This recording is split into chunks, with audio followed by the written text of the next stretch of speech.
Bienvenidos a este nuevo episodio de Reglas Jurídicas. En ocasiones pasadas hemos hablado de la voluntad, de la legitimidad del poder, de las formas de gobierno, y en esta ocasión nos vamos a ocupar de la tiranía, la forma como los gobiernos nacen o se convierten en tiranía.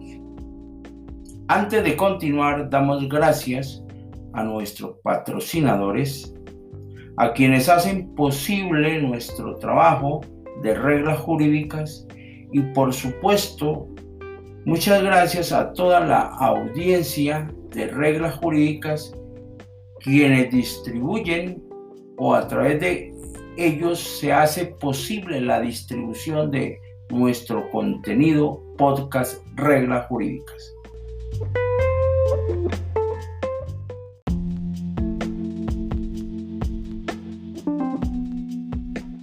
Vamos al contenido del podcast. Si entendemos que la legitimidad del poder es la obtenida por el consenso popular y a través del principio electivo, es obvio y es entendible que debemos aceptar que la faceta contraria a esa legitimidad es revolucionaria, va en contravía de aquellas posiciones carentes de legitimación, las cuales se caracterizan por ejercer el mando supremo bajo reglas y principios que el pueblo no acepta, pero que se acomoda a ellas por miedo o corrupción. Es lo connatural para las formas del gobierno deslegitimadas.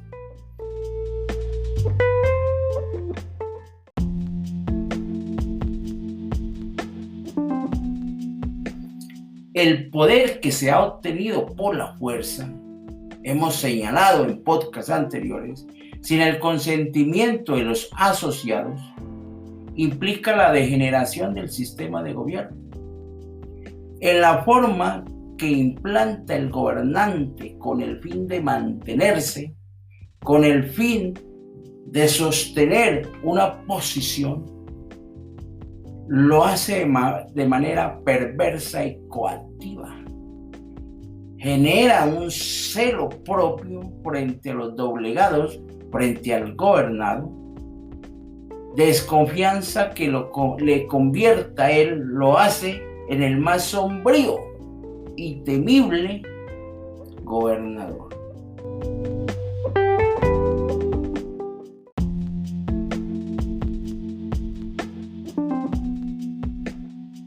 El miedo es cómplice del pánico y lo convierte en el más insensible detractor del poder que regenta.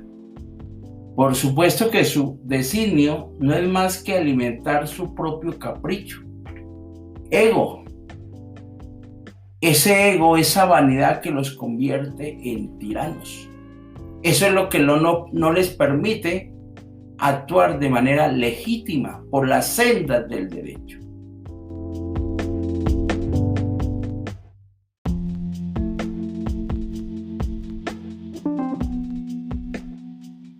En la Grecia antigua, para hablar un poquito de historia, la tiranía era un régimen de poder absoluto, de ordinario unipersonal, que con frecuencia instauraba una persona que había derrocado a otro.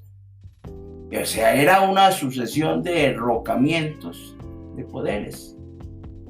Por eso en podcast anterior, cuando hablamos de la legitimidad del poder, dijimos que el miedo es aquel que cunde al gobernante tirano, porque el pánico que ellos sienten es perder el poder por las mismas sendas como se adquirió.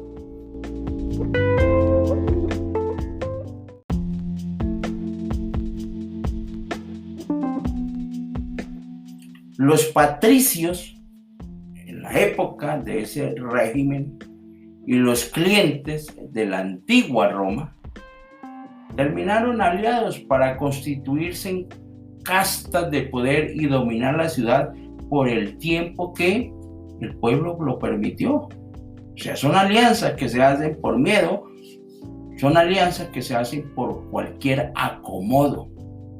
Para aliviar la suerte y buscar mejores condiciones de vida, la plebe siempre resolvió dejarse gobernar por los tiranos a quienes les entregó el poder por necesidad. Opción que no siempre es la más acertada, porque los tiranos, antes de redimir a su clase, se transforman en insoportables déspotas. Y mire aquí un ejemplo. El tirano de Siracusa.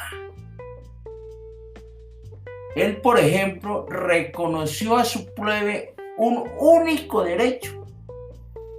Y el derecho que le reconoció al pueblo era el derecho fundamental a adorarlo, a él. Era lo único que tenían como libertad. Esa es la vanidad y ese es el ego del gobernante tirano. Es una absoluta, como lo señalaba Cicerón, pérdida de los derechos del pueblo a elegir y a ser elegidos.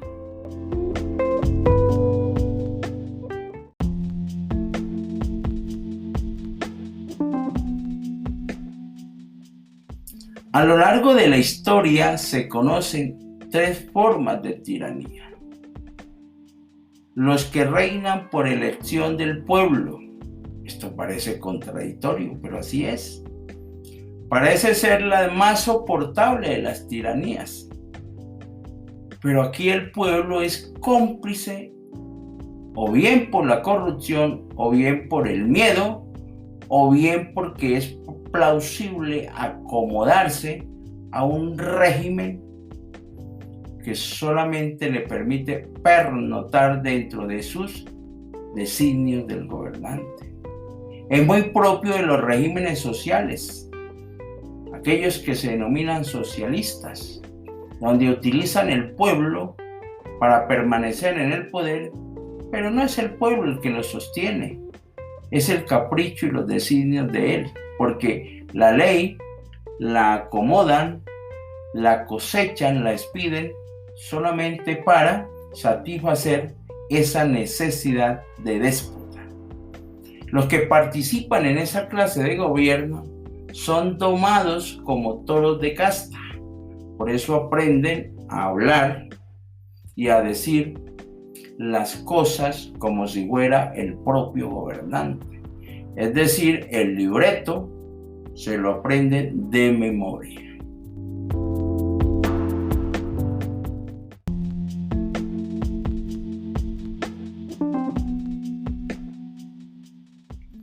Los que lo hacen por la fuerza, otro régimen de tiranía, pues es propio de las dictaduras del poder militar.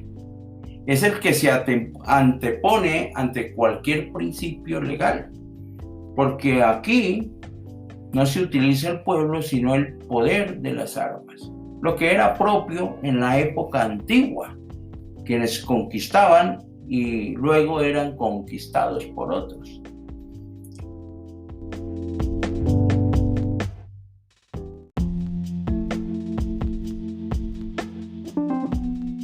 La otra forma de tiranía es la sucesión de castas, propios de las monarquías, donde no es más que la irrigación de semillas para el linaje de ese séquito o ese grupo familiar, donde se propende que esa sangre no se pierda y siga gobernando por los siglos de los siglos.